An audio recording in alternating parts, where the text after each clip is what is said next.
you ever bought a new palette and realized, hey, I've already got this palette?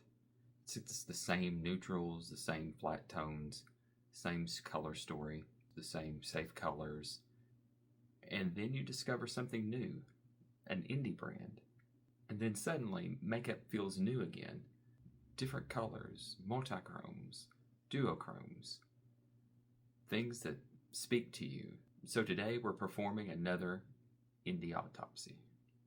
So today we're going to dissect what makes indie brands special, what makes them unique, and also be realistic. There are some trade-offs.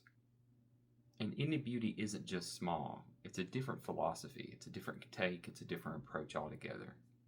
When people hear indie, they think, oh, small business, handmade, a small niche, but there's more to it than that. Really, the difference between indie and mainstream is freedom to create what you want and to try new things. So let's start with mainstream brands.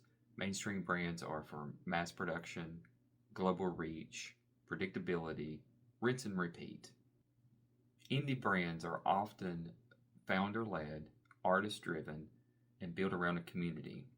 Mainstream asks, what can we sell to make millions? And indie asks, what can we sell to make things unforgettable? And that philosophy and direction makes a huge difference.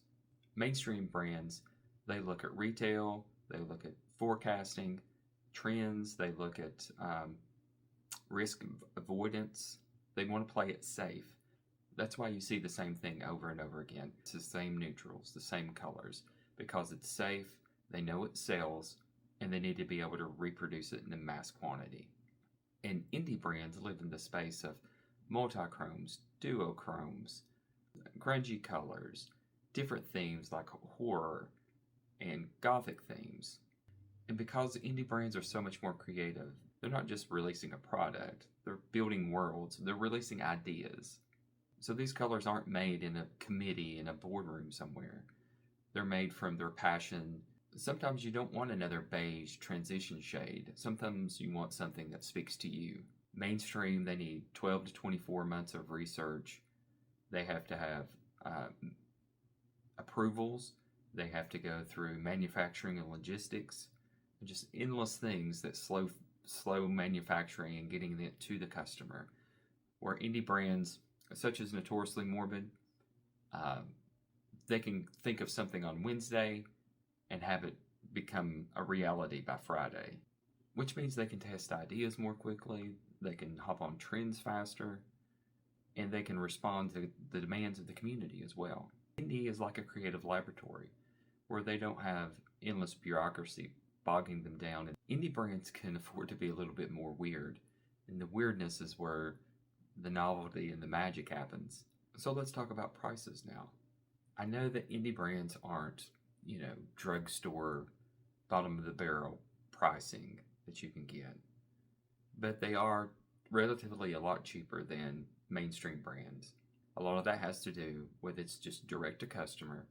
There's no large campaigns, there's no multi-level management, there's no giving a wholesale price to Sephora, so you have to make a margin between you and Sephora, so Sephora can make a margin between Sephora and the customer. So there's no retail cut, distributor cut, marketing overhead, and multi-layer management. But to be honest, there are some indies that are more expensive than mainstream. And that's because the cost per unit is higher, because there's handmade elements to it, it's run in small batches, some of the pigments are more expensive. And that goes back to, what's the philosophy? Being different, trying something new. And, they're not focused as much on costs. So where a mainstream company might have almost an entire palette of neutrals with one multi-chrome stuck in the corner, indies will try, half a palette of duochromes, half a palette of multichromes. They have a vision, and they want to create something. They want to tell a story. So that's their focus. So price comes second. So they want to create something special. And that's also a reason why you might have some more expensive items. Another big plus for indie is the communities they have. You have more access to the founders, the creators, the artists, the people in the company.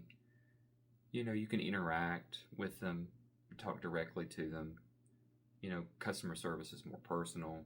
You're not talking to just an employee. Oftentimes you are talking to the person who created the item.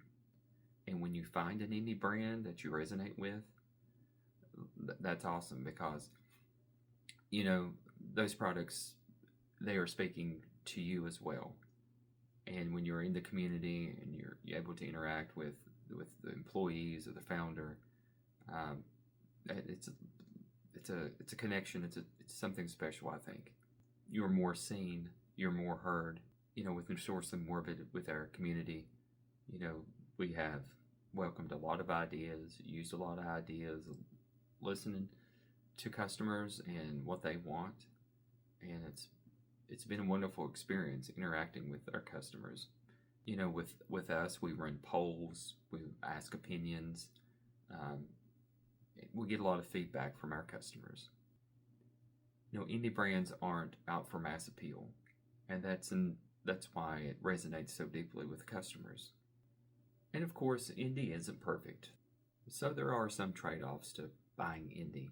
Of course, where everything's small batched, sometimes often handmade, things sell out faster, things are slower to restock, some things don't get restocked, and shipping times can vary. But a lot of people, they like indie because of the small community, the originality, and when an indie brand really resonates with you, it feels special. So the bigger picture with indie is that because of all the unique colors and the creativity and the storytelling, you can use that as an outlet for your own artistic creativity and expressing yourself.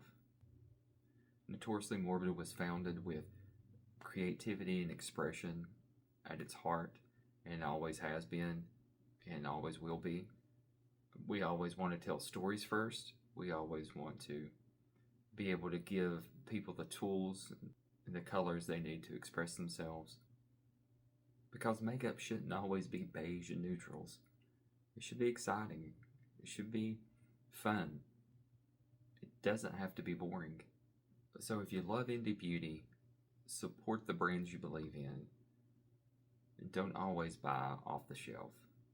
And if you enjoyed this episode of Indie Autopsy, like and subscribe, and leave in the comments something you'd like us to talk about next. And I'll see you next time.